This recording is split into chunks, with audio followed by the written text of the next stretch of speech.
Hello. Thanks for tuning in. That intro animation was soundtracked by Matthew Shapiro. Thanks, Matthew, for taking the time to patch that up. Anybody watching should feel free to download the silent animation from the link in the video description, if you'd like to soundtrack it yourself, or just to have some fun. And now for something we haven't done in a while, an exploration of books. First up, The Musical World of Halim el-Dabh. If you study the history of electronic music, you may have encountered references to this Egyptian composer, who was probably the first person ever to compose using tape as a medium. He later worked at the Columbia-Princeton Electronic Music Center for several years, including with the famous RCA synthesizer. And for a long time, that was all that I knew about him. Despite a long and successful career as a composer, he had basically footnote status in the world of electronic music, so I was interested to know more. This biography covers mostly his non-electronic work, which seems to have been his primary focus. But it's also a great read because of what an interesting life he had. He came from a very wealthy Egyptian family and initially saw composing as more of a hobby. At one point, music of his composing prowess reached the ears of a film director who sent hired muscle to kidnap him daily and force him to compose a film soundtrack. Later he moved to the United States, where he was picked up while hitchhiking by Igor Stravinsky and impressed him so much on first meeting that he was instantly hired to be his assistant. But at some point he made the mistake of complimenting the 12-tone music of Arnold Schoenberg and was immediately fired for this transgression. His life story is a packed collection of almost unbelievable anecdotes like these, and it comes with a CD of his music as well. Here's a pair of books about improvisation from two giants. Notes 8 Pieces by Wadada Leo Smith was originally published in 1973, was reprinted in 2015, and can be ordered from the artist's website. It's a collection of 3 essays about improvisation and its importance in the lineage of the art created by Black people in the US and elsewhere. Smith positions free improv as a new form that he treats as more pure, free, and empowering than any that had come before it. Reading this book made me want to go play music, and that's about the highest praise I can give to a music book.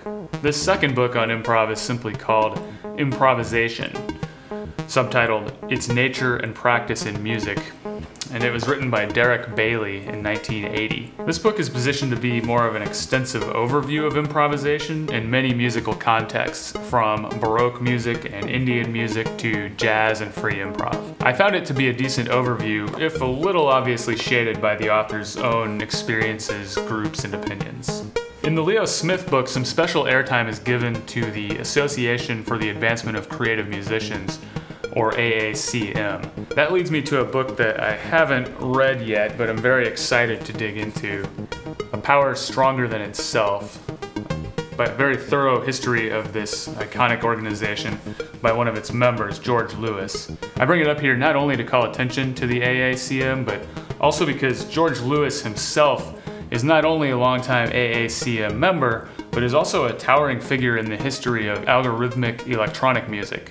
He developed in the 1980s and beyond various algorithms that can sit in and improvise alongside a human band. Lewis's work should definitely be of note to anyone interested in algorithmic music. Next up we have Reminded by the Instruments, David Tudor's music by Nakai. Tudor, among other things, was a pioneer of live performance using electronics at a time when many or most electronic performances were created as recordings only and were not meant to be performed live. This book contains maybe the most detailed and exhaustive analysis of electronic performance I've seen in a book.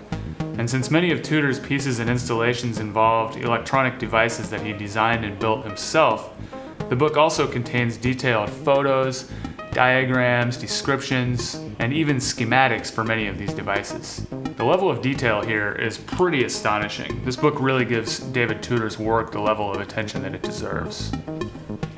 Here we have The Arithmetic of Listening by Kyle Gann. If you've ever wondered why 99% of so-called Western music is composed using the same repeating set of 12 notes, this is the book for you. Gann breaks down the theory and history of the tuning systems that led to the development of 12-tone equal temperament and explores many alternative systems.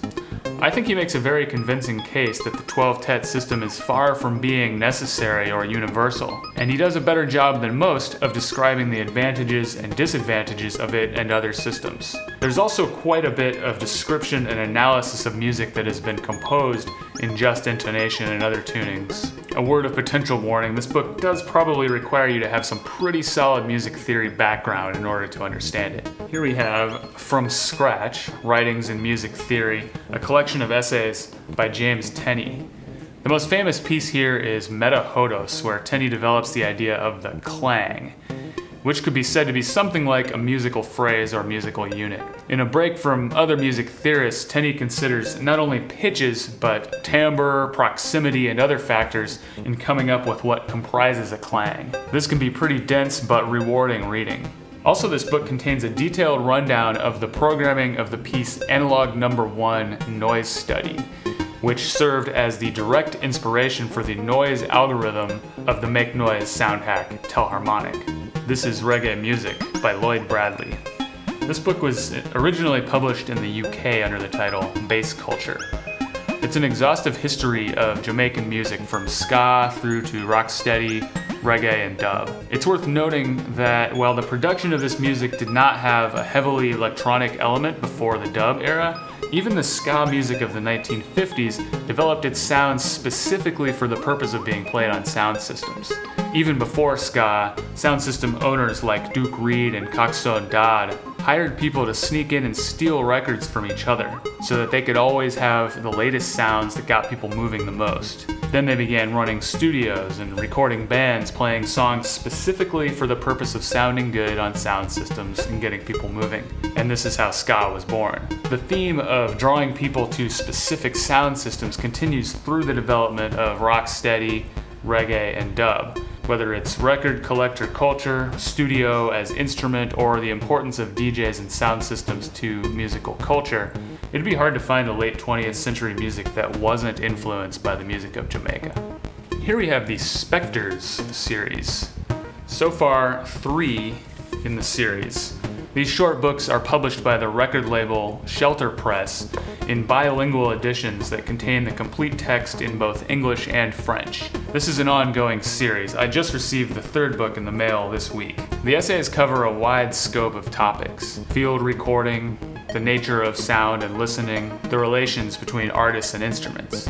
They're written by some of the biggest names in experimental music of the last century, from Brunhild Ferrari, Eliane Radigue, and Jean-Claude Risset to David Toop, Keith Fullerton Whitman, and Emily Gillet. The essays tend toward the academic, French philosophy, critical theory type text, but that's far from a hard rule. I'm one of those people whose to-read list expands far more quickly than I can actually read. It's been about a year since our last bookshelf video, and I had to whittle this list down quite a bit to keep it reasonable. We'll surely have an opportunity to follow it up again, maybe sometime next year. Have you come across any must-reads lately? Let us know in the comments.